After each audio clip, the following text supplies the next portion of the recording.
I think I entered life into the music. He's in the Airmen of Swing. So he's in the Air Force. Traveled the world performing music to keep the soldiers happy during battle. I like to say, if you can't dance while the world's burning, you're missing the point. I just realized right now that that's actually what he was doing. He was literally there to entertain, but it was literally to heal from the traumas of war. So now I have a daughter, and she can play 7,000 instruments just like I can, but I don't teach her. I just perform with her. And now you're making music with her. That's the perfect song for us to have first done together. That the first song that we're doing together is called Aya. And before we begin today's episode, I'd like to just take a moment to thank you, the listenership, for taking your time and attention to listen to today's podcast. And I have a request. If you'd be willing to leave a comment or review, subscribe, like on whatever platform you're listening to this on. It helps me grow the podcast, the audience, find new guests, and complete the mission of making this one of the most impactful conversations today that we're having as a human race. And without further ado, here is today's guest. Welcome to another episode of The Common Thread. I am your host, Scott Stone, and I'm here today with a very special guest. He is a filmmaker, a musician, entrepreneur, and just all of that bundled inside the beautiful term artist. Nick Waraksa, welcome to the show. Thank you. Yeah, it's wonderful to have you, man. Yeah, we're hair bros. Dude, every time I see someone with long hair, I think of Avatar, where they weave their hairs together with the horse. Well, when the camera's off, maybe we'll do that. Yeah. Just walk around. Oh my God. When, man, I remember first meeting you at the Sacred Earth Temple and just watching you weave your music. I think on piano first and then guitar and just, where did music enter your life? I think I entered life into the music more so. Yeah. Tell me about that. My family's music story goes back generations. My grandfather was a piano and accordion player, and that's how he put food on the table part of the time. And one of his great stories is he was in the he's in the Airmen of Swing. So he was in the Air Force and traveled the world performing music to keep the soldiers happy during battle. So there's a lot of pictures of him all over the world with his accordion, dressed up in his Air Force garb, and continued to do that after not, traveling for the battles anymore. The Air Force gentleman formed a band called the Airmen of Swing, and he just continued to play and perform around with that until his old age, and doing a lot of private parties for Harrison Ford and other airplane collectors. And so that's my grandpa's legacy. And his brother was a violinist. And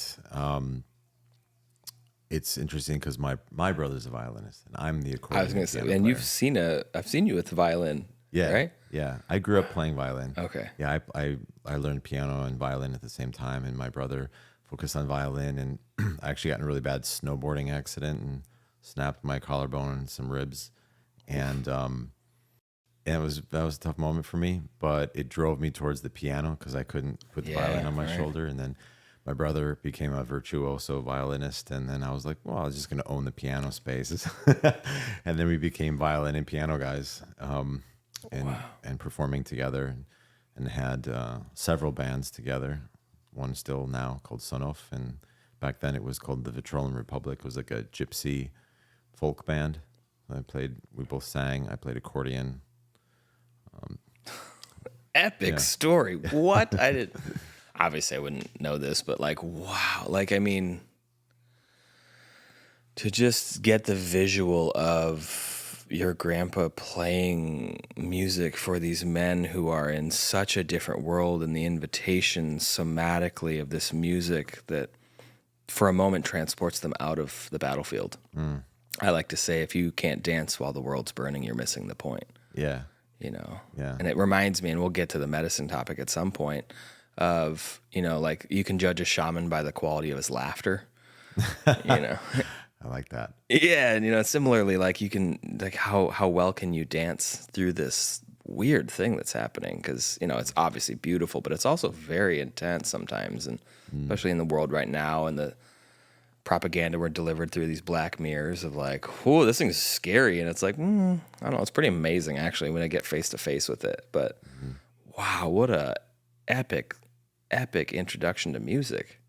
Yeah, I just actually realized right now in hearing you talking that obviously my journey has been winding and all over the place culturally in my discoveries of music. And right now I find myself in this place of like how music actually heals medicinally. And I just realized right now that that's actually what he was doing. He was literally there to entertain, but it was literally to heal from the traumas of war. Yeah, like we're vibrational beings, right? And so frequency and sound I get chills, like will be the new medicine of the future, right? And it's also the medicine of the past, right? Yeah. Singing around the fire, right? Just allowing our cells of our body, wow, I'm completely vibrating right now, of just like the ceremony of song that we weave, on this earth. And wow, what a magician that, this man was. And I often get very envious of people who met music at a very young age. And my parents were like, you're going to play the piano. And I was like, no, I'm not, and now I look back, I'm like, damn it. I would have just done it, Oh, no, trust me. I was like, no, I'm not. Yeah. Yeah. No, we revolted quite a bit. Nice. Yeah, not as bad as Michael Jackson had it, but we had a little bit of the Michael Jackson, childhood where like I couldn't go out and play until I was done practicing piano and violin and swimming lessons and all the stuff and art lessons. Yeah. Kids would come to the window like, come on, Jimmy's going to hit Mike. We got to go check it out. And I'm just like, I got to do my scales. Such a fun. But now I'm really glad that I did all those scales. Yeah, like the fluency in that language. It's something that many people, they can't speak, but they can hear. They're fluent in the ear, but not in the hand. Or whatever you want to call it. It's a universal language, right? Yeah, yeah. It's interesting. Like when we first started doing medicine circles with the indigenous, like my wife speaks several languages, and now my daughter speaks several languages, and I speak only English. But that was one of those scenarios where I speak music, and I never looked at it like that. So we would be in these, hanging out with the indigenous, just in life, going down to visit them and doing the circles with them all over Americas and Europe. And I would just kind of be there, and I wouldn't be able to communicate with them. But then the music would start, and I would play music, and all of a sudden they're like, "You speak music?" And they're like, "Come over here." So right next to me, and all of a sudden I'm skipping the line. I have no idea what they're talking about. I can't really communicate with them on any level other than, body language and eye contact. But all of a sudden we're just doing like 6 to 8 hours of music and homies like that. And it's interesting because I had a similar relationship actually with my grandpa. We never really had like long, deep talks. And he never taught me any music. Really. I had one music lesson with my grandfather. Wow. But he would always come over and he would just start playing music, and we would just play music together, and we just communicate through that. It wasn't that he was a good talker or anything. It was a little bit of a family story where he was a terrible teacher. He's a great performer, and he was just like there. And he didn't like to come back down to earth and like teach the rest of us. Yeah. So I'd actually skipped a generation. My father didn't connect with that and kind of like rebelled against it, and didn't speak to his father, my grandfather, for what I was told, like 10 years. Wow. And just because he was such a hard teacher, he's just very unforgiving in that. And obviously he was focused on like how good he could be. And when I was born, I was told it was a bit of a rebirth of bringing music back into the family. And my father made a deal with his father. I want music to come back into life. I want you to be back in their life. I want music back in because we are musical, but you cannot teach them. You can only perform with them and do the enjoyment of it. It was wow. It's like knowing thyself. Know what you're good at and what you're not good at, and then play to that. Yeah. So I always saw him. He would like come and go, and I was left wanting more. Like, well, teach me. Right. So I always had other teachers that were the bad guys, and then my grandpa was always showing me the beauty of what it can be. And how I can perform like him. I mean, you play a song and he would just know the chords and the scales, and he could just improv a harmony or I'll never forget. I was at a talent show. Somebody was playing violin up there, and he was standing next to me, and I was like a kid in grade school, and he's just tapping his foot, and there was a piano on the stage, And then he goes, I'll be right back. And he walked up on the stage and improv an entire backup piano accompaniment for this classical violinist. And I remember just like, that's my grandpa. Like, who is this guy? Like, how is that even possible? You know, now I get it. I know how to do that. I know how I could do that. Yeah. But at the time, it just felt like magic. Wow. And so he was never the bad guy. I never got to see that side of it. And I got to just want to be the magic and see him playing accordion and see the look on his face was the thing. It was like he was just happy and he was smiling and he was somewhere else. And I was like, I want to go there. So yeah, and it was an important lesson because the truth be told, that lives within me too. Definitely, that is partially who I am, whether I chose to or not. And so now I have a daughter, and she can play 7,000 instruments just like I can, but I don't teach her. Actually, It's so funny. I just perform with her. I saw that. I saw a post recent. Like I was just, okay, let's do a little research. So I'm just scrolling your grid and whatnot, and I came across a video of you and Paikea. You were playing a mandolin, and she's sitting on like a bench playing a guitar. And the story was something like, essentially what you just said of like I never really taught her anything, and she just came back from, I don't remember the tribe name, but like sitting with the tribe in Brazil, and then she came back and she's just like ripping on instruments now, and it's like this like surrender experiment. And it's kind of where I wanted to go next, was like allowing the creativity to come through you versus this like, this is how it's going to look, and this is how it's like the rigidity of the process. And what does that look like both for yourself, but also just allowing your daughter to become her own version of that music? Yeah, that's a great question. Actually, I think that's like a really important part of my actual process as an artist, but very specifically as a musician, because I learned skills of art, animation, filmmaking, drawing, all of the painting. I went to art school, went to actually music and art school at the same time.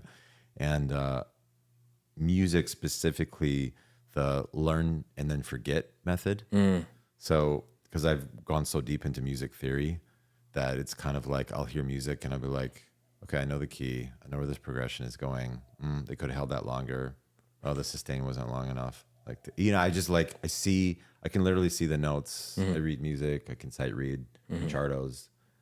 It's like I went there with all the tech of how to do it. And it's very unsexy, but it's very nerdy and I like it. My brain loves it, but my heart doesn't love it.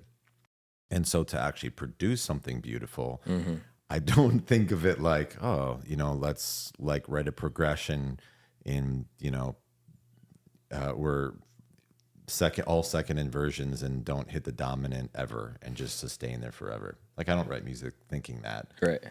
Because it's the feeling that you're going for. Totally. And so it sounds so funny to say, but I pretend I know nothing and pretend I'm an idiot, which sometimes I embody quite gracefully because I know all these things, but it doesn't help me write. It doesn't help me feel. So I just forget it. I just pretend I know nothing. And I sometimes will just play a note and just feel into it and almost rebel against the knowing. Yeah. And I find that I actually can write and enjoy a lot better like that. And I've seen now Paikea do what you're talking about, because I haven't taught her anything, but I've been playing around her and she's seen me do all this stuff. But she's shown no interest in it and hasn't tried any of it, but it's been around her, exactly what my grandpa did for me. And I hired all these other teachers to be the quote unquote good guy, bad guy, good cop and bad cop with her, however that went, and teach her the technique. So she knows the technique, but I certainly didn't want her to be a classical pianist or a classical violinist or a fiddle player like a Southwest fiddle. But we've given her all the lessons and everything, and it's just kind of like the technique is in there, but how you use the technique is, I think, where the artistry comes out. And so now she's gone and studied with the Ashaninka tribe in Brazil, and she's learned their medicine songs. And now what I'm seeing is she's doing exactly that, which I think everybody does to some degree. And after being with medicine quite a bit down there in Brazil, something kind of clicked. And it's her passion and emotions that she's now feeling as a young woman is coming through, and she's seeing how she can express it with music. She's seeing all the other kids just being immersed in it, seeing like how it's applied as part of the culture and part of who you are. And I definitely had that moment growing up where all of a sudden you're taught the lessons. I rebelled. I didn't want to do music, but I had to do music. I learned all the technique, didn't care, learned how to read music, didn't care. Then all of a sudden that spark comes where you're like, oh, wait a minute, I can make this mine. Like I know Kung Fu. And so she took all that technique and just came back and was like, within a month, just came back and was like, I don't want to play Legos anymore. Get rid of my dollhouse. Let's sell everything. Total non-attachment. And buy me a guitar. I was like, oh, instrument shopping's like the best. So like, yeah, let's go get a guitar. Done. For you. And she just started immediately applying the things she was learning about music, tempo, cadence, chords, the guitar lessons we were giving her, and the way they sing the music. And she started immediately homogenizing it into like writing her own like love songs. And I was like, that's it. You never know when it happens. Right. For me, it was more like a scare because I was a senior in high school and I was rebelling against music, and it wasn't cool to be music. I was like a skater punk, short, like 3'11", like the silver chain, short dyed blonde hair, the Jinko pants. Going to Warped Tour, all of it. Yeah, I had a skateboard. I was like, I'm a skater, but like I had to take my violin in because I was in the Symphonette. It was called, such a not cool name. Symphonette. What are you doing? Not quite a symphony. I've got my Symphonette thing, but I've also got like a mohawk. So that was tough for me to figure out who I was in that because I had to do that, and then piano, and then swimming lessons. So I'm wearing a Speedo.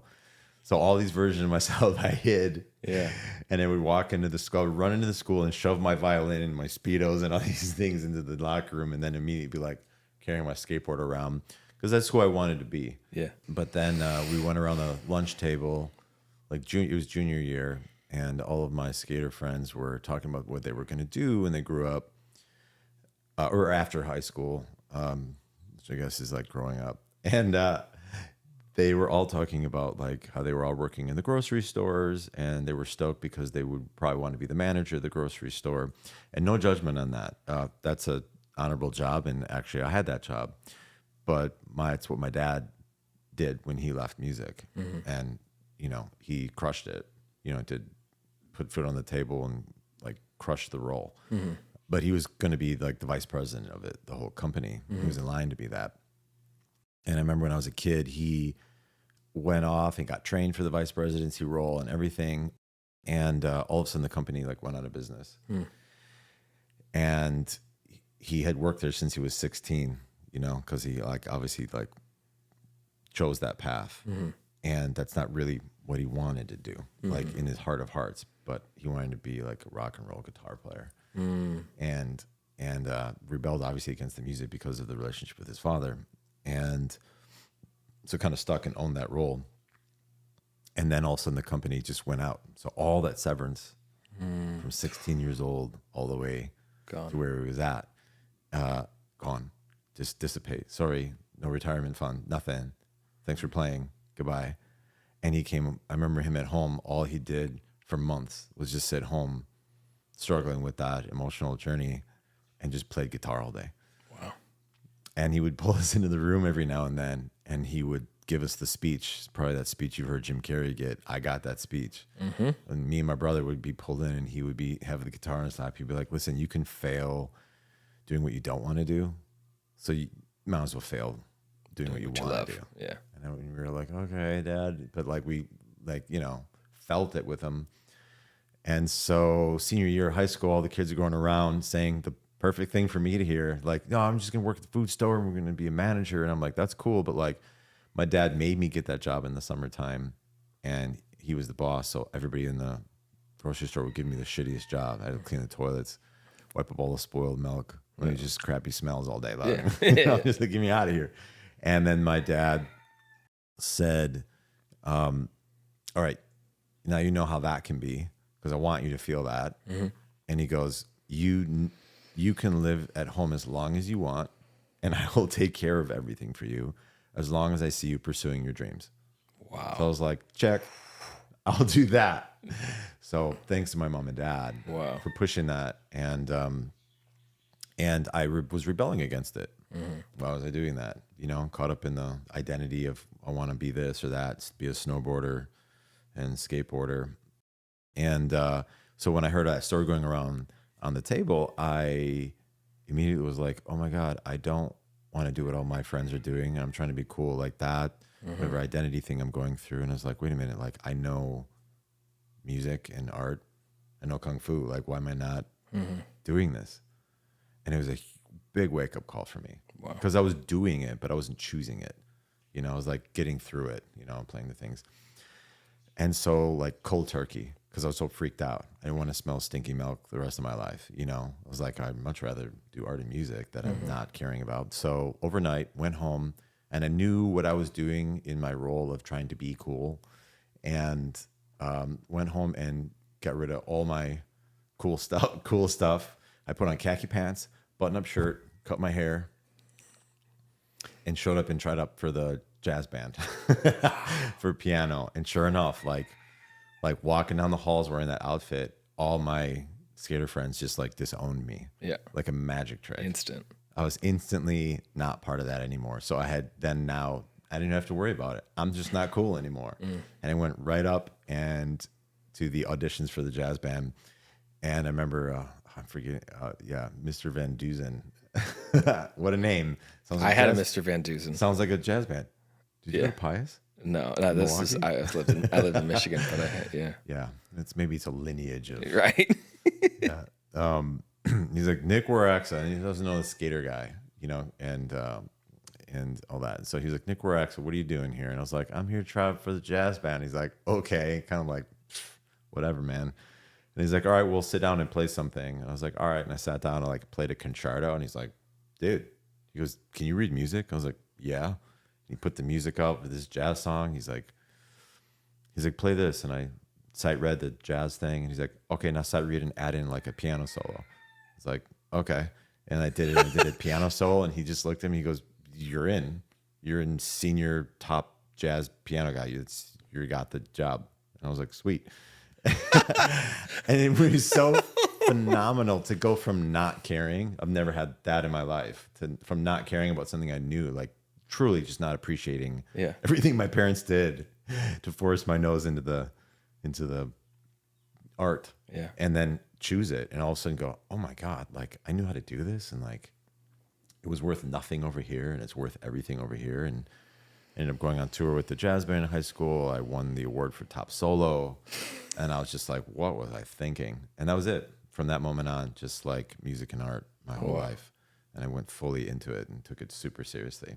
Wow. So it was neat to see that moment happen for my daughter. Very different story, going to spend time with a tribe in the Amazon. Much more of an amazing story. But it's amazing that I saw that for her. So, because obviously for us, it's been a journey of investing time and money and energy and having her do all that. It's not easy being a parent, especially with the economy and everything. So we just relentlessly wanted that magic for her. So I'm really glad that she's experienced choosing it. Yeah. It's important for everybody. And now you're making music with her. Yeah, that's the ultimate gift. I saw that. Yeah. Tell me about what that journey's been like with Aya and just... Yeah. The song, not the medicine. Well, actually... you can, go wherever you want. It involves, that song Aya, actually, it's interesting. You've actually made me realize that that's the perfect song for us to have first done together. Because in my own way, which we all do to some capacity, and like my grandfather that lives within me with that energy, I was, just in choosing art and music, there is a certain part of you that, the ego has to be present. It's so funny, we're always trying to kill our egos and everything, which to a certain extent I agree. It can be very detrimental. It can hurt people. You can hurt yourself with too big of an ego. Yeah. But you do need an ego to do things. One of my favorite quotes real quick is, everybody wants an ego death until someone's breaking into my house. Yeah, exactly. It's like trying to get rid of your skeletons in the closet or your monsters. I don't think we ever get rid of our monsters because they are us. You just learn to live with them. Exactly. And to let them know how to play nicely with others. Yeah. Yes. I think that's the hardest, It's so easy to be like, no, not me. I'll never do that. But then the monster grows fangs. Yeah, integration is the actual excellence, because Yeah. the parts where quote is, I no longer can control the monster I created in my childhood to keep me safe. Yeah. Right. And so then the integration of like, okay, how do I be, instead of table place setting for this monster, to being like, hey, I'm not kicking you off the bus, but you're not driving anymore. You can enjoy the scenery, but if you try to take over, I will not. No. And so, Or let them drive a little bit. Like, this is what you wanted, but like, we're going to do it this way. right. You're in a parking lot. Yeah. You're not going to crash. Right. Or, yeah. So that for me, that was like this explosive, like, I'm going to do this, and like enjoying the, expressing yourself all the time. It does feed the ego to some degree, because you're thinking about yourself a lot. So I've been really done a lot of work to keep that in balance. And in my journey with medicine, that's helped me keep that in balance quite a bit. The dance of putting yourself out there, but being like, it's kind of like, it's kind of cringy, egotistical to constantly put my face out there and constantly do that. But it is how you give your gift. As my other set of grandparents would always say, share your gift. It's like, don't keep it for yourself. It is an offering. And I think finding the balance between what you're offering and then that how much it is for you actually is the offering, because you're being vulnerable enough to express yourself and be true to yourself. It is a little bit scary, but then you have to have a little bit of ego to be like, I'm going to put it out there. So it's that kind of dance. And for, I would say, the last probably over half a dozen ceremonies that I've done, both in Brazil and elsewhere around the world, it was the constant message of like, Paikea is the way. Paikea is the way. And I'm like, yeah, but I wanted to do my music. Well, okay. She is your music. Like, yeah, and I'm teaching her all this music, and okay, how is she not the way? I'm a very attentive father. Yeah. It's my favorite thing is being a father. Yeah. What else can I do? Like, I was like, I don't know what to do. And it's interesting because as I found through the medicine, like it's non-linear with your timeline. All this spiritual foo-foo talk about all of that stuff. It is real to some degree. It shows you something that hasn't happened yet. Yes. And I'm sitting there going, okay, well, I just have to literally trust. Because here I am. I'm looking for something. I have something I'm dealing with. And every time it's just Paikea, Paikea, Paikea. And I'm like, but I am. I'm teaching her lessons. I'm teaching her music. I play with her. I see her every day. I've built my life around being able to be with my daughter and my family and my wife, my dogs every day. What do you want? What do you want from me? So I just sit in it. In another sermon, I got it. Yeah, I know. She's the way. What are we doing here? Wow. And finally, like with her going to, it's interesting. The medicine was maybe almost telling me to bring her to the medicine. But it was actually my wife that has been pushing it, who actually brought me to the medicine. Wow. So it's interesting how we're all intertwangled. Twangled? Just, that's my word. Copyright. From now on. We're all intertwangled into a story. It's not just us ever, we are all together in this, and we're all pieces of each other's DNA somewhere. Totally. And so it's interesting because I kind of didn't have my hands on the wheel of it. Nico really pushed it and brought it in together and took her was like, she has to go to Brazil for a month to go on this dieta. And I was resistant to it, just because of where we are. We're financially, it's not easy to do all these things. Totally. On an artist's budget. Sure. Living in Hawaii. Yeah. And so I was like, all right. I agree. And that's your dieta. My dieta was staying back and figuring out how this is all going to work. That's your ceremony. I'm by myself with my wolf dogs, like, let's make it work. And they're off doing their thing. And I'm just in full trust. And, Nico and women in general just have a massive intuition. Totally. We have it, but I would say on the scale of comparison, like, it's like they are it, we have it. They are us having it. We have them in our life, and that's our intuition. That's the intertwangle. Yeah. Yes, women are a man's intertwangled intuition. End quote. Done. Shirts on their way. Yeah, that's a lot of words, but I think it's worth the ink.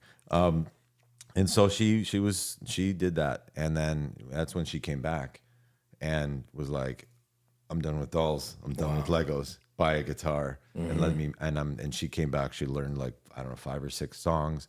She had never sung before. Wow. We had taught her all the instruments that I know, guitar, piano, violin, and then she just all of a sudden started singing, and it just bursted out. And it's literally from then on. And it was at that moment I go, Paikea was the way. And so now all these other music things and art things I have going on, it's my own thing now to listen and be like, okay, I think my journey is actually her. She is the way, because that's what it's all about. Not it's the most selfless thing I could do is help anyone and everyone else, and share my gift isn't maybe me, but share my gift is everything I can offer. Yes. And that's when it all really clicked for me. And that's when it felt like really cozy. Like everything started to make sense for me too. And so it's interesting. You actually just made me realize this, that the first song that we're doing together is called Aya. And it just kind of came out. That's how I like doing music is I try to not think about it actually. Right. You just start making sounds and start plucking something. It's like, yeah, I know all the ways that I've been learning how to pluck and strum and play and chord, but I just go in just with with no fear to mess up. Yeah. Messing up is like the best thing you can do. Totally. Because you find something that you wouldn't have. Right. And you have to just be constantly in the state of unafraid. And that's why I like improv, because you're constantly facing a fear over and over and over until you completely abolish the fear, and then you're just in it. You have to go through all the fear and the messing up and feeling stupid. So that's how I like to do it. And interestingly enough, she's witnessed me do that, and she just does it. Yeah. So it's interesting. I think children learn more by watching than you telling them. Yeah. Because then they embody it, and then they think it's theirs. Yes. And then it is theirs. Yeah, the quote is, your children will rarely listen to you, but they will invariably become you. Yeah. And so this mirroring aspect, right? And creating the space for this thing to come through, and it's, as you were speaking on this thing about like, your practice is to forget so you can let it come through you. I was teaching a somatic workshop a couple days ago, and right before I was driving down Hana Highway, and this quote came to me, which was, the mind thinks and the body knows. Right. And so the goal of this is to get out of the thinking mind and to drop into the intelligence of the body, because the muscle memory of the repetitions you've put in on these instruments, your body's just playing the music. Your mind's like, but it could stop, like move over, and, to get out of the mind and live in the body is where this thing becomes heaven. Like the quote I think I heard from Aubrey Marcus is something to like the extent of, we came from love, the game is fear, and fear exists in the mind. It's a story. There's sensation in the body that, activates it, but remembering that part of us is an animal, and to honor those parts. And then the ego comes in, and learning how to work with it in a way where it's like, ego actually is a great thing. It's a terrible, what is it? Terrible slave or terrible master, great slave, something like that, like it's a helpful thing, and learning how to dance with that in a way where the stuff comes through you is part of that ceremony. Yeah. That's the dance. It's like the, the conversation of like, it's black and white. I agree with the black and white. It's good to know, how far you can do either of those things. But I actually think that's easier than living in the grays. Totally. Because the grays are, I don't mean to be like a wishy-washy person or like untrustworthy energy or anything like that. I mean living in the grays, like knowing the subtle blacks and whites everywhere. Yeah. And knowing when to go between them, because that's a lot harder. Totally. And takes a lot more engagement, and life isn't so black and white. No. Actually, they're like white is one color and black is one color. Right. And shades of whites and blacks are all the grays. So it's basically learning how to constantly be engaged in the present moment. 100%. I love that, because it reminds me of, the path of the yogi is the middle path, right? You got black and white, and it's actually embodied wisdom of walking the middle, the messy middle of like, Yeah. hey, it's pretty certain over on the other ends of the spectrum, which honestly is a trauma response to being like, no, it's black or it's white because I need some certainty to know what I'm gonna get. And it's like, Yeah. can you weave in the middle of the mess and like I don't know what's oh my God, that sounds amazing. Like I was playing with my guitar last night and I just had this thing come through and I was like, oh, Yeah. wow, and I was like, oh God, I should go to bed right now. I'm like, but this sounds so good, and it's like, okay, and just playing with that, and it's like, okay, and I put it down, and so just finding this allowance for life and not this rigidity, I think is such a thing. I think that's what art is for me. Is as you're talking, I'm just kind of swimming in these visuals of like, why do we turn to art and music? Like, why do you put a song on? Like, for me at least, it's not really to like have the black or white answer, but it's like to feel something that somebody else has gone through Yes. before. It's never about the art. It's always about the artist. Yeah. Like every time. I remember while I was in art school, we went to a museum, and I mean, as everybody was probably going through their own degree, thinking about how do I become a successful artist. We're in art school in a museum, so it's kind of like, well, this is where I'm going to end up. I want my stuff there. And I remember seeing it was like a Rembrandt piece, pretty famous. We were studying it, and it's on the wall. It's maybe about that big, Right? and it's just on the wall. They put a nail, and they just hung it. And I'm like, why is nobody trying to like take this off the wall? Like, this is like a timeless piece according to, how we prop those things up on pedestals and give them value. And in the same hall on the other side of this white wall was the modern art collection. I could see it. And it was a big purple square. Rothko. Just a purple square. And there was red rope around it, cameras, lights, and a crowd. And I'm like, the Rembrandt's got no one, and the purple squares got security guards. And I'm like, I'm working on this piece right now. Why can't I just do purple square? How'd purple square guy get all the hype? I'm like, there's got to be more going on here. Like, does he know the right guy or what? So that whole journey of judgment drew me in. And then I'm standing with everybody looking at the purple square. And it was actually so big that it kind of took over my peripherals. Yeah. And then I was looking at it that it was so big that my eyes actually adjusted to its own light that it had on it. Wow. And then I saw 4 squares. And then my eyes adjusted more, and I saw 8 squares. And then it went so deep that I actually could see, because I was so close, that the entire painting was tiny, tiny purple squares within squares within squares. And they were so subtly shaded differently that you had to be that close to see. And the further back you got, the less detail and the less squares you saw. And it became a journey for me of understanding the artist. Yes. And I was like, well, that's why this is a big deal. Yeah. Because you can paint a face, but to draw somebody into your process of who you are, that's art. And then I relate to you. And then I see myself. And that to me is good art. Oof. I love that, dude. Thank you for that story.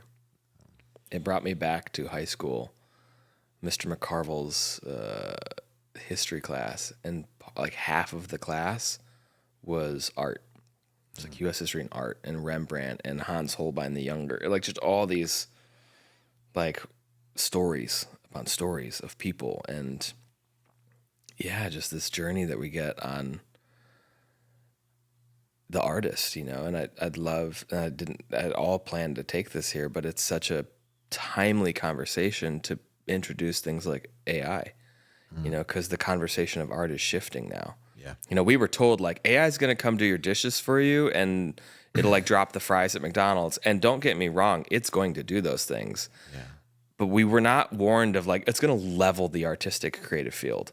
Yeah. And some of it will like replace it. And some of it will just like, when you said earlier that music is a universal language, it's like the barrier to entry now on it. Like I've been producing AI music and it's crazy good. And, I have no need or desire to monetize it or do anything with it other than tell a story. I actually started it because I wanted audio on my Instagram reels that I was like, I wanted to curate it. And then now people are like, bro, I can't stop listening to this. I'm like, I don't know what this is. Yeah. It's yeah. crazy. This is such a deep conversation we can drop into. I don't even know where to start. But like, I don't there's either. so many things going on right now in my head about all that. I feel like I agree with you. Like, weren't they supposed to come and do our taxes? This AI Right? race I would love of that. intelligence, but instead they came and they took away our art Right. to the point where, like, economically now to survive, we have to make AI art. With my music, that's a different story because it's for me and I'm not really financially dependent on it quite yet. Hoping so, because that gets me to a place where I can just do that.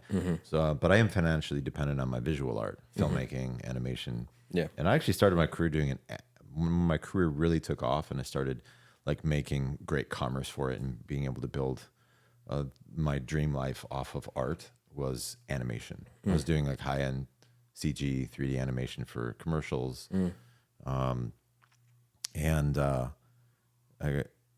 and that was where I had built my life off of. Well, animation, the way I've done it overnight is like the cobbler in his shoes.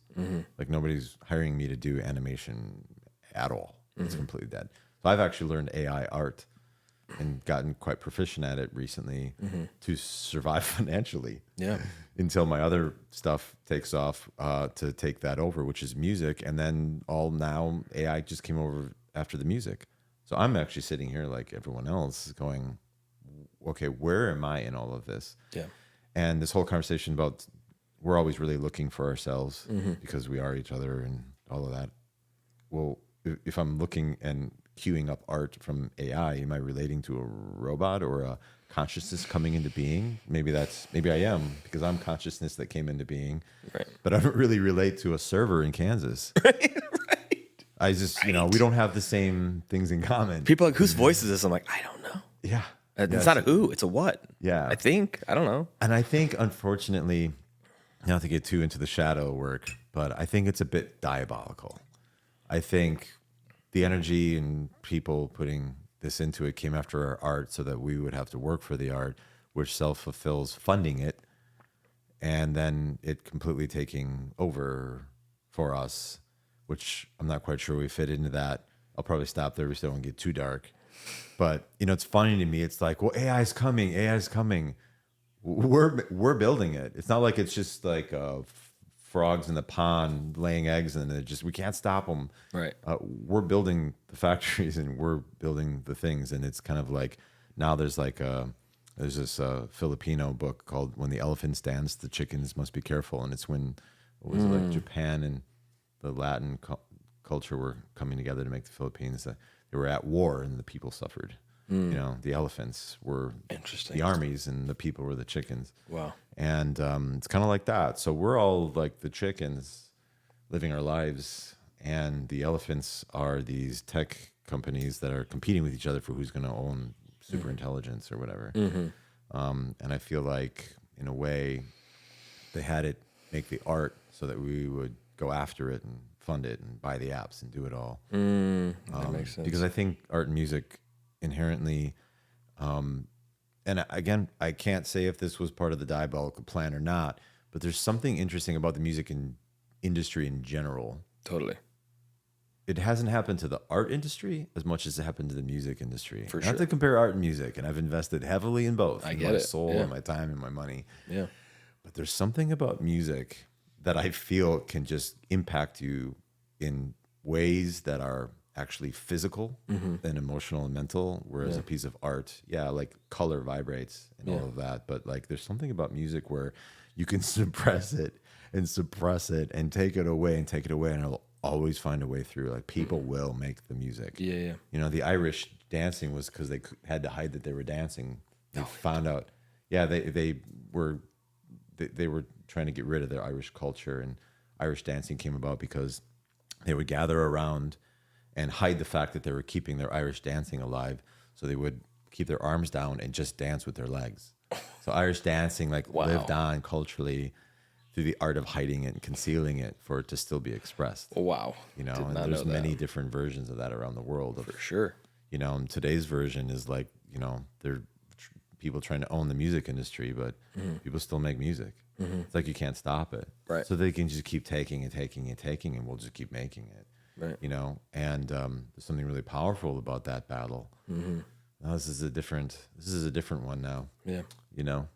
People are still going to make music. Totally. So they're pulling us in with all of that. So I'm not quite sure where we end up in all of this. Yeah. Yeah, it's a very, very, I mean, I've said this before, like it's always the most interesting time to be alive. But there's something about right now an that's interesting like, time. this is a really interesting episode. This is that historical moment of Yeah. you know, the Industrial Revolution. Right. There's a clear before and after here, like a light switch effect of like this, it will never be the same, you know, like, and it's interesting because, you know, okay, so two things came up while you were speaking. One is, you know, the distinction between music and art, or like media, like the different forms of media. And what it reminded me of is the physics point of like we're a wave and a particle, right? And so particle being light, wave being sound, you know, when we listen to music, my guess is that it harmonically vibrates us more effectively than if we look at something. You know, like more of our tuning fork gets activated in the musicality, which is maybe why they canceled music during COVID. I don't have to go down that route, but, you know, versus the art of the visual aspect, which is also like deeply programming, but you have to watch it. You have to be, and there's something for both of these things in the physicality of being present to something versus witnessing it through a screen.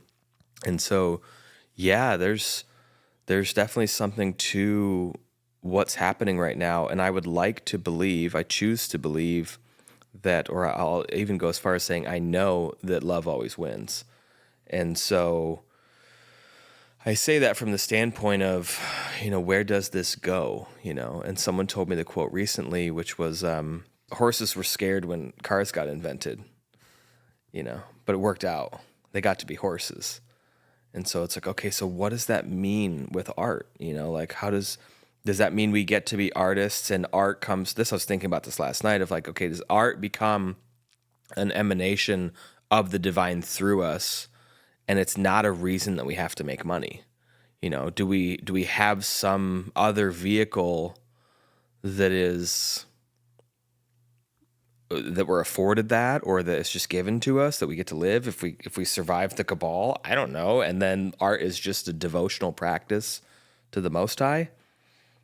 I don't know. You know, I could think it's hard to know. You know what's so interesting to me is AI, and let's call it a species for, you know, nomenclature. So AI as a new species being born,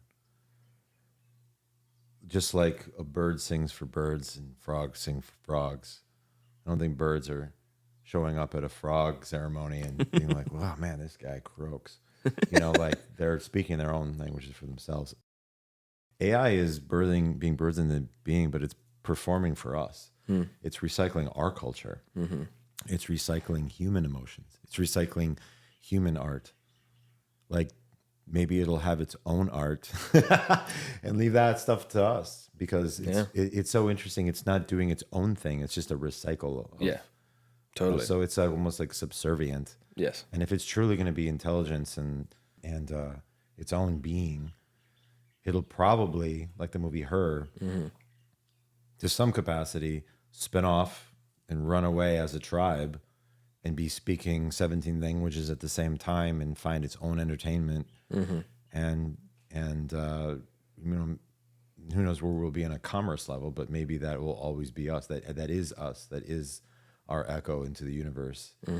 And yeah, I think you're right. Like it's scary right now because we don't understand it, but maybe it'll take us to new depths of like who we actually are, seeing ourselves reflected so quickly.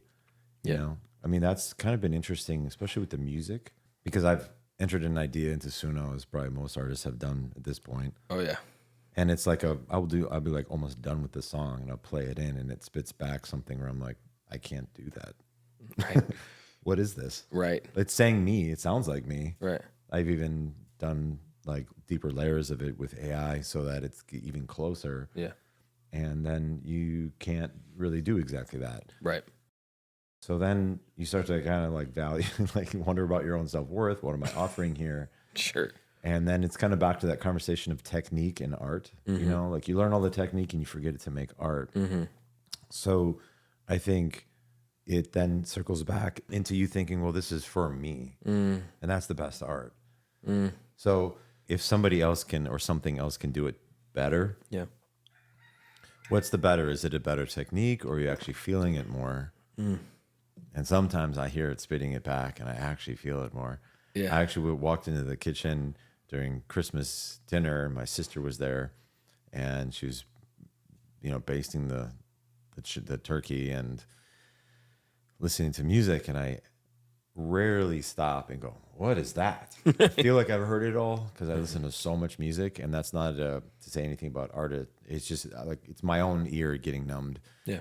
Nothing to say about the art, which is interesting because I hear a song coming out of her phone. I'm like, wait a minute, that's different. What is that? And she's like, oh, it's, you know, Colt is her fiance. She's like, it's Colt's Suno playlist. And I'm like, what does that mean?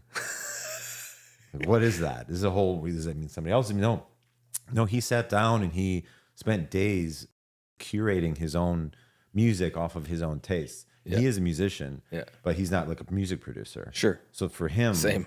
this is like, he understands music and he can produce. And then boom, I'm sitting there just listening to like 3 songs in a row. And I'm like, this is better than anything I've heard in that genre. And in fact, this is kind of its own genre. He just created his own genre in days. And now I'm sitting here listening and going like, I want that on my playlist. Like, Right. so think time is speeding up now. Totally. So in a way, like, we're going to figure out our own place in it. Yeah. I don't know what it is, but this is definitely a journey of the soul for humanity because of the art and the music. Yeah. I don't think we'd go on such a deep journey if it was just doing our taxes. Yeah. So it's actually 100%. It's actually kind of a gift. It really is, you know, and I love just what came through as you were speaking. What I heard in all of it was like, and I'm sure you've seen this like vibrational scale of like love, and then there's the highest thing is actually authenticity. It's 80 times stronger than love or whatever the number is. And it's like, wow. And we see it on social media with the algorithm of like people who are super authentic. That's like so well rewarded, and people want to be themselves in that mirror. And, you know, it's also called Christ consciousness. And then what I heard in that when you were speaking was like, you know, is the artistry the perfection of it, or the forgiveness for the he could have held that sustain a little bit longer. Like that he hit the wrong note. And it's like, so then I started to think of like, okay, is grace higher than authenticity? Like true forgiveness for the mess of, oh yeah, like that's him, you know, that wasn't a program, that wasn't an auto tune, that was like that person's divinity in real time, and he didn't try to fix it out. And is that part of what we're learning right now? Is AI going to come back and show us like, hey, does anybody notice how many prompts you're doing to like fix yourself? Like how many people are therapizing themselves on AI right now? And you know, it's, who knows what it'll give us back, but there will be a report at some point of like, hey guys, like you're trying really hard. And if you just drop the skateboard and try the jazz solo, and you can get first chair, and you didn't have to try anything. You just were yourself. Yeah. And so this full circle moment of it all. And yeah, the embrace of where we're at right now, because it's part of it, you know, to some extent, whether it's making a Canva flyer for me, or it's, you know, giving me a banger of a song that sometimes, you know, I was showing my dad this one song, and he's like, it's great, but this dude obviously isn't breathing. You know, I'm like, yeah, this dude doesn't have lungs. You know, like he's just rapping nonstop. And it's like, that pulls at me in one way, and also pushes, like tugs a different part of me of like, okay, well, this is obviously like, you know. Yeah. I've always been a fan of the B-sides, like Amy Winehouse B-sides, just crackling voice. And the mic, and you can hear the chair creak. Right. Probably can just redo that too eventually. 100%. I mean, this is for me why this podcast is the way it is it's almost untouched. Like I tell my editor, like, do not run it through AI, do not scrub it. Like, you know, cut out pauses where I'm like, hey, I said his daughter's name wrong, right? Like Yeah. little things like that. But like, hey, I don't want it to be this like conversation that has no pause in it. Yeah. Like this. That's the essence of what this is the ancestral intelligence, not the artificial intelligence of just sitting around the fire. If we could have a fire right here, we would. That would be some point it's going to be in there. Get a fire. Yeah. You just took me somewhere too on a journey on what all this is with the AI. And I've been throwing this quote all around. I don't know, maybe whoever first said it, but I heard Will Smith say this in his quote. And it hit me on a different level too, because we've met their family in our process of trying to get work out there into the world. So I see him as a human being, and everything that he's obviously gone through in the spotlight and not in the spotlight. And he's talked about rock bottom and cliff's edge being the same. And how obviously rock bottom, everybody knows rock bottom, but few people really have seen the cliff's edge like Will Smith. And that guy's really kind of touched all the stars. Yeah. And then we've seen him hit different rock bottoms. And as a human being, I'll tell you this, I've hung out with top celebrities and millionaires and billionaires and broke homeless people and traveled whatever the parts of the world I've traveled. And I've seen my version of we're all the same at the end of the day. 100%. We all feel heartbreak and absolute despair. And the highest highs we've ever felt, immediately felt by the rock bottom. And his soliloquy about it is beautiful. That when you get to the very top and you have it all, it's that same feeling of like, well, that didn't do it. Right. Now And what? You're always basically just looking for yourself. You're always just looking for yourself in anything. And the way he said it was, you get all the money. It's about how you feel. You fall in love with someone. It's how you feel. And this AI thing maybe is just this journey like that, because as we've been talking, it's kind of this theme coming up of like, well, where's the humanity in it? Where am I in it? Where's the humanity in it? So maybe this is pushing us, instead of looking at it like it's taking the art and music, or well, then how can I make art and music? Well, the how can I do it then if it's doing it is all a deep journey of who am I and where do I find myself and what do I like doing and where can I find myself in all of this now? I don't know when we'll all, as a humanity and species, maybe realize where we're going with all this, but I think that maybe that is the journey. It's this unending journey, and it's getting sped up now because AI is reflecting us back to ourselves within seconds. To spend your entire life and career. I mean, I've spent 20 to 30 years trying to make animation look photorealistic for commercials and clients and films. And I actually, before I learned AI, I hired an AI artist to work on a project, and he was doing great work. And I was kind of like, so what are you doing? Because I want to learn it. And he's like, oh, whatever. He's not telling me. And I was like, and he's like, all right, well, I'm almost out of time. I got to go to work. And I'm like, isn't this work? He goes, no, I work at a bank. I'm like, wait. You work at a bank, and then you're slaying this thing. Top gun. This is what I do. I'm an animator full time, and you work at a bank, and you just pop it into Slay and do what I can't do. And he's like, yeah, it was my dream my whole life to be an animator. And I sat down and started typing in prompts, and on Friday, and by Monday I was an animator. And I'm like, dude, you crushed my soul by saying that. Like, that was a different level of like, I've spent decades. The Shang Tsung just pull you out. Yeah, decades and days. That's the book. Right. Decades to days, bro. That's a good book. What is that? Right. And like, he's talented. Yeah. But he's not doing all the work. Sure. And it's like, what was it? Ghibli, Studio Ghibli. Because somebody did like a Spirited Away thing in seconds online, and they asked him what he thought, and he said something that I felt in that moment when he said that he learned how to do animation in 3 days. And what's the artist's name? Oh my gosh, I don't know, but I know. We're both forgetting. I watch them all. My daughter loves them. I love them. But his response was they took away the suffering of art. And I was like, that is it. That's it. Yeah. So I guess what we're saying is like AI is just spitting it all back, and we can all dance in the ball pit at Chuck E. Cheese and enjoy all this AI art and music. But what we're doing by participating in it is we're doing ourselves a disservice. We're taking away our suffering.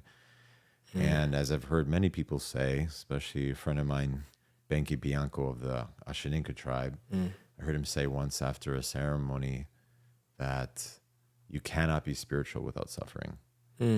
So souls from spirit, spirit from suffering, art and suffering. In a way, maybe AI is taking away our ability to suffer as much, to get after whatever it is we're looking for in the discovery of ourselves through art and music. Yeah. Oh, that's so interesting. It just brings me to like the Buddhist, the first tenet of like life is painful, suffering is optional. And it's like, is this some spiritual evolution now where we're going to be able to catalyze and digest our human suffering? I don't know. Like, because, suffering is universal as on this human plane, and so it's like, because Studio Ghibli guy, like that hit so hard of like taking away the suffering of art. And it's because there's such an important aspect to like just getting ground down into these things, and then it's like, okay. The first time I heard the song that I wrote about Chester dying called The Way You Loved Me, I bawled, and it was just like, whoo, like, okay, I don't know what to do with that, and yeah, it's such an interesting time. And I really, it reminded me of something you said when the time is speeding up part of Zach Bush was talking recently about the shift that the earth has gone through in the past 4 or 5 years from a 3D toroidal axis to a 5D toroidal field, and how the universe is shifting from 12D to 11D to 12D, I think it is, or 12 to 13. I think it's 12 to 13. But this idea of like the integration of time. Time is no longer linear. Where it used to be like your dad, you worked at the supermarket and you got the vice president thing and it took him XYZ, and now you like bank homeboys like, yeah, it's a weekend. Yeah. In a week. And that's like, wait, what is time? What is time? Like, oh yeah, I just bought 17 Bitcoin and now it's a thing, or like, it's like, wait, that used to take generations. Now it's, you're an accordion master. Like what? Like, Yeah. It reminds me of in The Matrix when Trinity's like, I need to fly this helicopter. It's like, blah, blah, blah, blah. Here's the prompt. It's like, now, okay, now you are. And it's like, what do we do with these things? And I think that's what we're learning now is it's what we talked about, but maybe even before we hit record was the integration of it all. That's the age of Pisces into Aquarius is the age of knowledge into wisdom. Great. Now we have an information deluge. What do we do with that? Who can you become? And you so like demonstrated with this tossing away your identity of skater boy and becoming khaki pants jazz pianist. And it's like, oh, so if I can toss away my identity, what else is possible? What can I become? Yeah, like what else is possible, and who can I be for the world and for myself? And it's like, let's find out. My wife is one of my spirit guides for sure. And she constantly quotes Buddhist quotes at me because it's funny for her, I think, because I stumbled upon things that Jackie Chan or Bruce Lee or, Keanu Reeves maybe says on social media. And I'm like, wow, Keanu Reeves says like, you can like knowing nothing is everything. And she's just like, that's Buddhist quote. Because she got into Buddhism and I was like, I don't, I'm trying these other spiritual things out. And, and she's like, when she was deep into Buddhism, I wasn't as into it. So I would have the avoidance, but then I'd bring back these like quotes from, it was the vehicle that I liked that I would hear it from. And I don't know how this entirely, I think this does relate, but I don't have and haven't had like prophetic dreams in a while. Very metaphoric, mostly. Yeah. But to like come out of a dream and be like, whoa, like that, I know Kung Fu. That was a download. Somebody put it in. And last night I had this dream that related to like Paikea and the music and that being the way. And then there was this like crazy kid at the party that wanted to show people how to find your partner and pull a unicorn out of his pocket. And they pinned him down. Like, no, don't do it. So of course in the dream, I'm like, hey dude, what's the unicorn in the pocket? And he's like, let me show you. And it was like, brah, and it was like a hologram of this creature. And I was like, what is that? That's a partner. And he's like, no, it's all fangs. And then took me into this whole world. And then I'm in this world of amorphic beings from all the movies I've ever seen, all homogenized together. And then there's this book, and it's all like codes, icons, and it was multiple different languages and people and icons speaking all at the same time. But I heard all of it at once and knew it as one message. And then like came back and told Nico about it, and she's like, that's Buddhism. In my dream, she mocks me. But I kind of was like, why did I have that prophetic dream? I'm going in this podcast. I was like, maybe that does relate. And I think it does. It's kind of like the all-knowing AI. It's like it can know everything and you can have everything, but at the same time, the nothingness is untouchable and expansive. And it's like knowing nothing is often the answer. And you have this thing here that says in silence and just listening and observing. And I think that's an important thing that I think we're going to learn to like go like maybe like super deep and like touch on what's going on in the world right now. Not talk about politics, but say what we could do about it. And I kept getting this download, and I don't know where it came from, but I feel like when you really get like a download, you're open. Like what's her? Yeah, Emily, the woman who wrote Eat, Pray, Love. Gilbert. Elizabeth Gilbert. Just a beautiful TED Talk about genius, and that no one is a genius. It's just whoever's open to the genius. Oh, wow.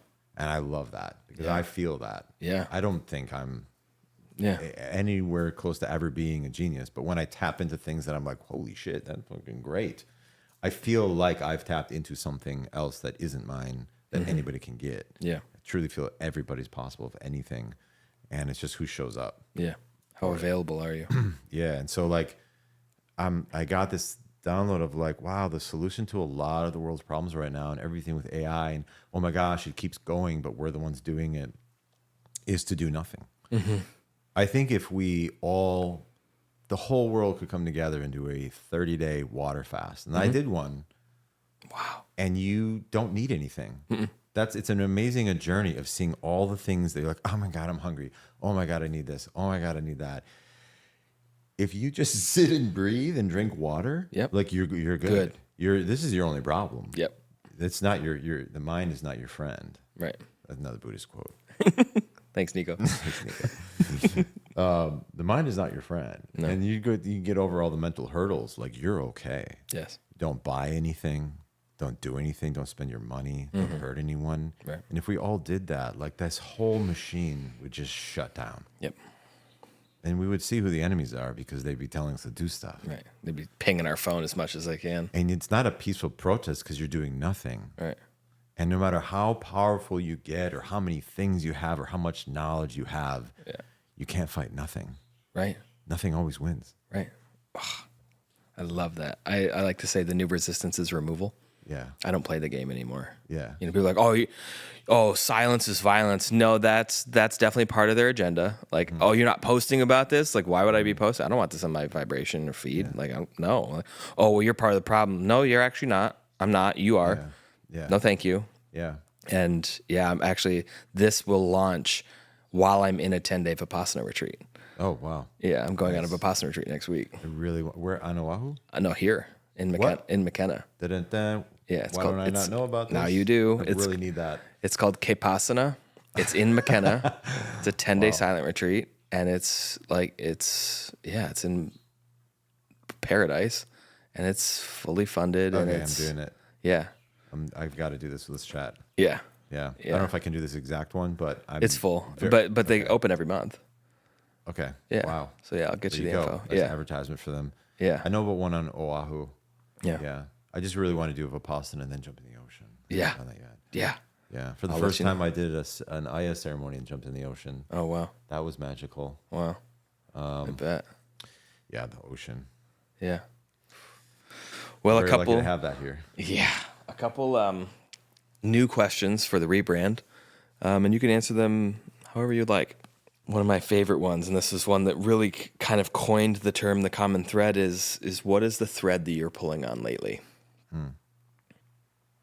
There was a Terrence McKenna quote that was randomly, I've never had a random quote on a piece of paper handed to me in my life. It sounds so poetic and magical. You'd think it happened more often. Maybe it does. But for me, it was a point right before I had like a real big dark night of the soul. Like literally the next morning, like I got the call, my mother had a brain tumor, and then like, relationship stuff and everything just like full fire, playing on fire. The night before, his quote was handed to me, Terrence McKenna quote about the featherbed abyss. And to summarize it, is like anyone who is ever great did this. This is the alchemical gold. This is the shamanic dance on the waterfall. It's to take the leap into the unknown and realize that it's a featherbed.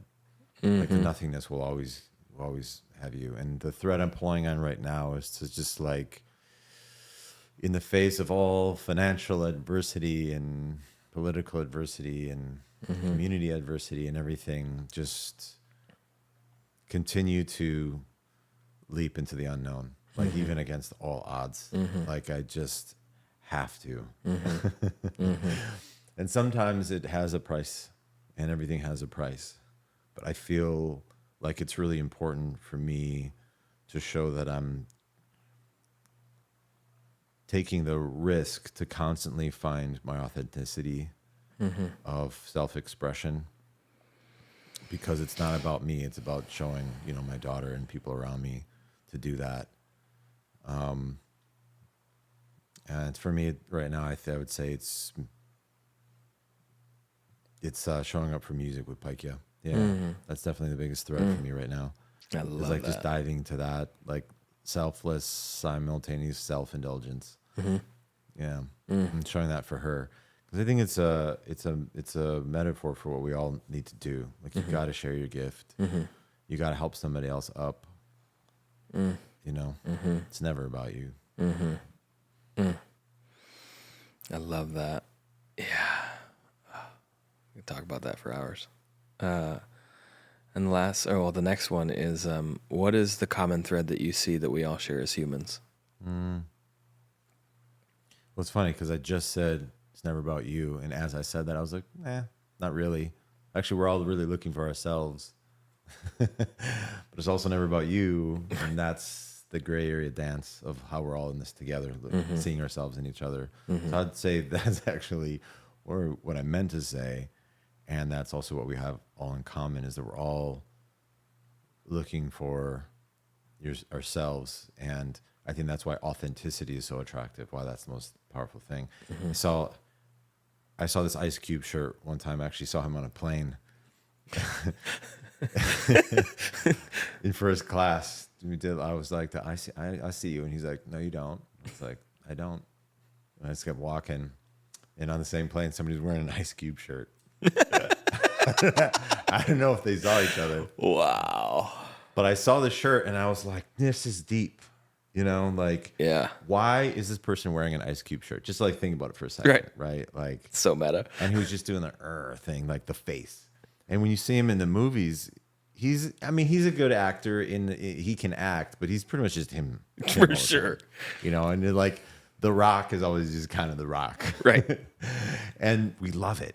Yeah. Like, give me more. Right. Like it's not really acting. And good acting, you're not being someone else. You're being parts of yourself that we all identify with. For sure. To be fair, like an actor is just themselves. Yes. In deeper and deeper levels. And when you're, but these like characters, like a Ice Cube in a movie, or Ice Cube on stage, or Ice Cube fucking anything. Yeah. He's just himself. He's super authentic. Why is that so attractive to the point where this dude's wearing a shirt with just his face on it, just dude's face. The dude's face shirt. And I want that shirt now, but why do I want it? And how do I connect with that? It's because it's like a flag of like, he's authentic. This guy's him. This guy's him. I want to be me. That's the funny part. I want to be me, so I'm going to show how he's him. Yeah. We should all just walk with our own face on our shirts. It's scary to be yourself. It's like yourself. Steve-O having the Steve-O tattoo on his back. I mean, that's kind of it. He's authentic as all get out. Like, this is me here and here. Yeah. You know, from front to back. Oh my God. But yeah, maybe that, I think that's what we all share in common is like, we're all mirrors, hopefully showing up in our most authentic self to show each other, be your most authentic self, because the more I see you being you, the more I see me, and the more we find ourselves in each other. And I think that's when community builds, and I think that's when we're strongest. And unfortunately, we're living in a world that's constantly trying to make us think we're enemies with each other. Totally. And that's where they control us, and then we start to go to our jobs and shut up. And I think we realize we don't need any of that, that the nothingness takes over, and we realize we just need each other. I think that's what we have in common. I love that. Keep waking up to that. Yeah, no, I love that. On that note, where can people find themselves in what you're up to out in the world? I'm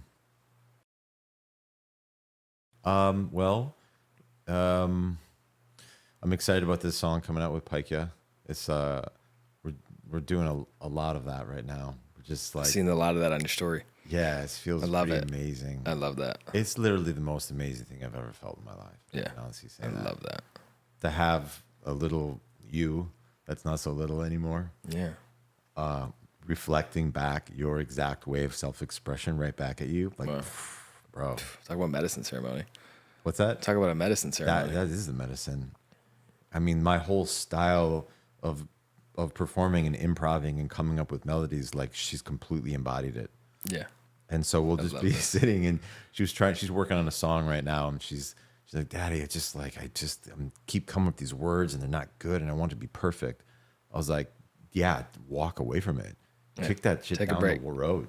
Yeah. Trying to make it perfect. Right. Now you're stuck. She's like, I'm not stuck. I'm working on it. I'm like, that's stuck. When you're trying to work on it, you just gave yourself a job, girl. Right. Get away from that thing. Kick that thing. Take a break. And I saw her like processing that, because it's like she's me, you know. So that this is rolling around in there. Yeah. I'm just talking to myself, you know. Yeah. And I was talking to myself too. Yeah. Because I got something I'm working on. I'm like, I should let that shit go too. That's just not working. Yeah. And then and later that day, she stopped working on it. She listened, and then we were just having food and just doing. And she was strumming, and then I just like came up with a melody, and then she came up with a melody, and we're both in it. And then these melodies came out, and we're looking at each other, and we're like winking at each other, singing it, and we're like, "This is it." And she was giving me like, "This is it," and we're like two little kids. I love this. Just making the music in the moment, thinking we're making the sauce. We're not trying to do it. It's just happening. It's channeling, and it was both of our ways.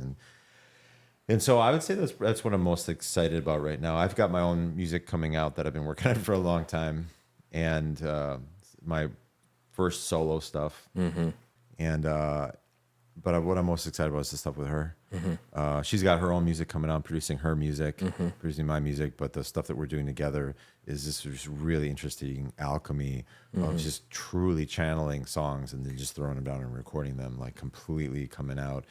And you know, Paikea has been drinking medicine. She's been 5. Going to the jungle. Yeah, to do it. That's a whole conversation in itself. Yeah, we'll bring her on for that one. Yeah, so she's full on.